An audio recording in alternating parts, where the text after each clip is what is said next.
മണിപ്പൂരിൽ ബി.ജെ.പിക്ക് തിരിച്ചടി. സംസ്ഥാന സർക്കാരിനുള്ള പിന്തുണ ജെ.ഡി.യു പിൻവലിച്ചു. കലാപം തടയാൻ സർക്കാർ പരാജയപ്പെട്ടുവെന്ന് പറഞ്ഞുകൊണ്ടാണ് പിന്തുണ പിൻവലിച്ചത്. അനൂപ് ദാസ് ചേരുന്നുണ്ട് വിവരങ്ങൾ നൽകാൻ. അനൂപ്, ബി.ജെ.പിക്ക് തിരിച്ചടിയാണ് നടപടി.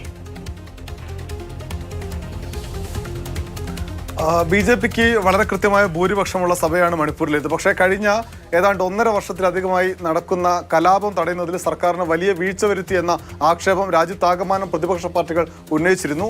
നേരത്തെ തന്നെ ജെ.ഡി.യുവിന്റെ മണിപ്പൂർ ഘടകവും പലതവണ സംസ്ഥാന സർക്കാരുമായി ബന്ധപ്പെട്ട് ഇക്കാര്യം പറഞ്ഞതുമാണ്. പക്ഷേ ഇപ്പോൾ ഏറ്റവും ഒടുവിലുണ്ടായ നീക്കം എന്ത് എന്നാൽ മണിപ്പൂരിലെ ഏക ജെ.ഡി.യു ആ എം എൽ എ ഇനി ഭരണപക്ഷത്തല്ല പ്രതിപക്ഷത്താണ്. പ്രതിപക്ഷ എം എൽ എ പരിഗണിക്കണമെന്ന് ആവശ്യപ്പെട്ടുകൊണ്ട് ജെ.ഡി.യു സംസ്ഥാന അധ്യക്ഷൻ ഗവർണർക്ക് കത്തെഴുതിയിരിക്കുന്നു. അതായത് പ്രതിപക്ഷ ബെഞ്ചിൽ മാത്രം ഇരുത്തിയാൽ മതി ഞങ്ങളുടെ എം എൽ എ എന്ന് ചൂണ്ടിക്കാട്ടിക്കൊണ്ടാണ് ആ കത്ത്. നേരത്തെ തിരഞ്ഞെടുപ്പ് കഴിഞ്ഞ ഘട്ടത്തിൽ 6 സീറ്റുകളായിരുന്നു ജെ.ഡി.യുവിന് ഉണ്ടായിരുന്നത്. 6 എം എൽ എമാർ വിജയിച്ചു, 6 പേർ വിജയിച്ച എം എൽ എമാരായി. പക്ഷേ 5 പേരും ബി.ജെ.പിയിൽ ചേരുകയാണ് ഉണ്ടായത്. അതിനുശേഷമുള്ള ഏക എം എൽ എ ആണ് ഇപ്പോൾ ഞങ്ങൾ NDAയിലല്ല പ്രതിപക്ഷത്താണ് എന്ന് ചൂണ്ടിക്കാണിച്ചത്. എന്തായാലും നേരത്തെ NPP പിന്തുണ പിൻവലിച്ചിരുന്നു മണിപ്പൂരിൽ. NDA ഘടകകക്ഷിയാണ്.